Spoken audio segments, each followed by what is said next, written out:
Hello my soul family, कैसे हो आप सब? मेरी सभी सोल फैमिली को जय श्री राम, जय नीम करोड़ी बाबा।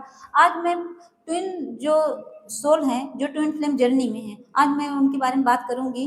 जो लोग बहुत ज़्यादा भ्रम फैला रखे हैं कि बोलते हैं ना कि जो शादीशुदा हो करेक्टरलेस हैं, नहीं है। क्योंकि आपको पता है जो ट्विन फ्लेम जर्नी होती है, जो इसमें डिवाइन फेमिनाइन होती है और जो मैरिड होती है ना, उनके साथ पता है क्या होता है? आप कभी देखे हो उनके साथ क्या होता है? नहीं ना, तो बिना देखे कैसे ब्लेम कर सकते हो आप कि वो कैरेक्टरलेस है? कैसे आप बोल सकते हो कि हाँ, वो अपनी हवस के लिए मतलब झूठ-मूठ के अपना ट्विन सोल बता रही हैं अपने आप को? कोई नहीं बताता। जो रियल ट्विन फ्लेम जर्नी में होगा ना सच में, जो रियल डिवाइन फेमिनाइन होंगी, उनके साथ पता है क्या होता है? उनकी शादी हो जाती है, लेकिन वो अपने पति द्वारा इतना मार खाती हैं ना, इतनी गालियाँ सुनती हैं ना, आप बर्दाश्त नहीं कर पाओगे। और भगवान ना कभी जो डिवाइन फेमिनाइन होते हैं उनके साथ कभी बुरा नहीं करते। सबसे बड़ी बात है शादी होके भी उनके बच्चे नहीं होते। कुछ ऐसी प्रॉब्लम, ऐसी गायनी प्रॉब्लम देंगे ना कि आपको बच्चे होंगे ही नहीं। कितना भी आप चाहोगे बच्चा कंसीव होगा ही नहीं, कभी होगा ही नहीं। बहुत लोग होते हैं नॉर्मल जो होते हैं, इधर-उधर अफेयर करते हैं, उसके बाद बच्चा कंसीव हुआ तो अबॉर्ट करवा देते हैं, अबॉर्शन करवाते हैं ना। तो ट्विन फ्लेम जर्नी में जो फेमिनाइन होती है, कभी अबॉर्ट करवाती नहीं बच्चा। वो अबॉर्शन कभी करवाती नहीं। वो इस पाप में इन्वॉल्व ही नहीं होती। उनको भगवान बचाते हैं। और आप लोग उँगली उठाते हो। मैंने एक कमेंट देखा था, मतलब एक दूसरे चैनल पे, उसमें वो उनके डिवाइन फेमिनाइन की कैरेक्टर पे उँगली उठाया गया था। कह रहे थे कि अपने हवस के लिए करते हैं, तो वो अपने हवस के लिए नहीं करते हैं, ये हमेशा याद रखना। वो सिर्फ उस मतलब सिचुएशन में फंसे रहते हैं, वो भी उनका कार्मिक बॉन्ड होता है। वो अपने कर्म के अनुसार ऐसी जगह उनका जन्म होता है जहाँ से वो शादी करके दूसरे घर जब जाती हैं अपने कार्मिक पार्टनर के पास, तो वो वही होता है और कुछ नहीं होता है। उनको सिर्फ अवेकन करने के लिए इतना ज़्यादा इनको टॉर्चर किया जाता है, उनको उनके कार्मिक पार्टनर द्वारा इतना ज़्यादा तोड़ा जाता है ना, जिससे वो अवेकन हो। उनको अवेकन करने के लिए उनको असली जो पर्पज है, उनका मेन पर्पज है, उसके लिए उनको याद दिलाया जाता है। जब वो हर्ट होती हैं तो चारों तरफ से टूटती हैं। उनकी पता है क्या, जो मैरिड होती है ना, जो डिवाइन फेमिनाइन, उनको कोई समझ ही नहीं पाता। उनके जो होते हैं कार्मिक पार्टनर, उनके द्वारा वो समझी ही नहीं जाती हैं। वो उनको इतना हर्ट करेगा, उनकी फैमिली पूरी हर्ट करेगी, कभी कोई नहीं समझता है। सिर्फ समझता है किसके लिए? अपने स्वार्थ के लिए, अपने स्वार्थ के लिए। वो सोचते हैं कि हाँ, कोई आ गई है, चलो अपना काम निकालो बस। तो जब वो पूरी तरह से डिवाइन को सरेंडर करती हैं ना, डिवाइन फेमिनाइन, तब वो अपने असली फॉर्म में आ जाती हैं। और फिर वही उनका असली फॉर्म होता है। और फिर क्या होता है, फिर उनका ट्विन मिलता है। उनका ट्विन, ये मत सोचो कुछ के पीछे उनका ट्विन मिलता है, फिर भी वो रिजेक्ट करती है अपने ट्विन को, क्योंकि उसको पता होता है कि इज्जत क्या होती है। वो अपने करेक्टर पे उंगली थोड़ी ना उठाना चाहेगी।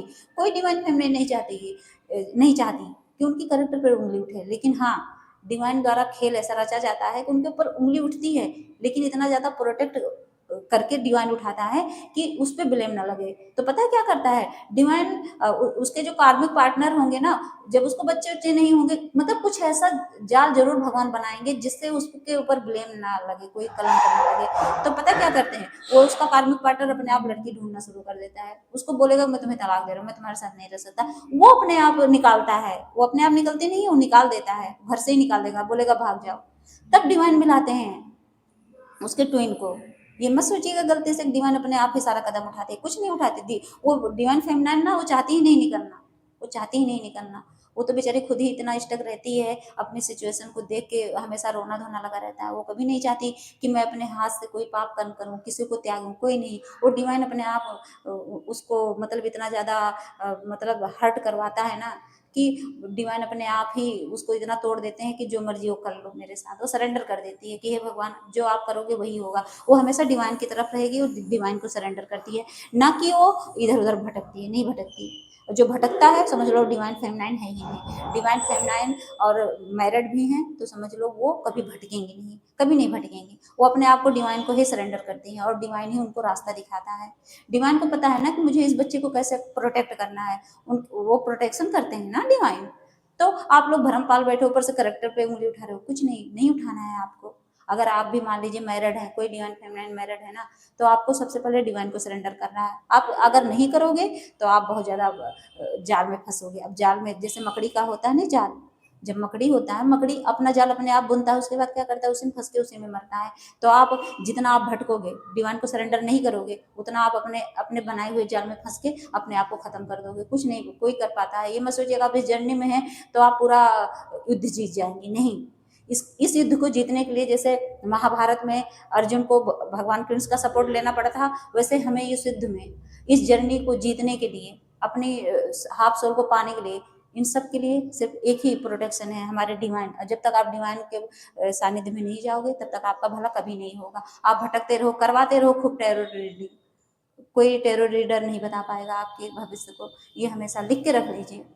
और इसमें जो मेरा मेन पॉइंट ये था इस बात को लाने का कि जो मैरिड डिवाइन फेमिनाइन होती हैं वो कभी उनसे कभी कोई पाप कर्मा डिवाइन करवाता ही नहीं है। ये तो जो भ्रम है कि कहते हैं उनके साथ वो भाग गए, वो ट्विन फ्लेम जर्नी में थे, कुछ नहीं। डिवाइन ऐसे रास्ता बनाता है ना, इतना आसानी से निकालता है आपको कि आप खुद ही, जो डिवाइन फेमिनाइन वो खुद ही शॉक्ड होती है कि ये मेरे साथ हो क्या रहा है, ये कैसे भगवान निकाल दिए मुझे इतनी आसानी से, इतनी आसानी से निकालते हैं। बस एक जगह उसको हमेशा याद रखना, अगर कोई इसमें फंसा हुआ है, मतलब कार्मिक पार्टनर में, और वो निकलना चाहते हैं, सबसे पहले अपने आप को लालच में नहीं रखना है, आपको लालची भी नहीं बनना है। बहुत लोग सोचते हैं मुझे एलोमनी के नाम पे ढेर सारा पैसा मिल जाए तो ये सब आपसे निकलवा देंगे डिवाइन, आपको पूरा तरह से डिटैच कर देंगे, आप किसी चीज से ललचाओगे नहीं।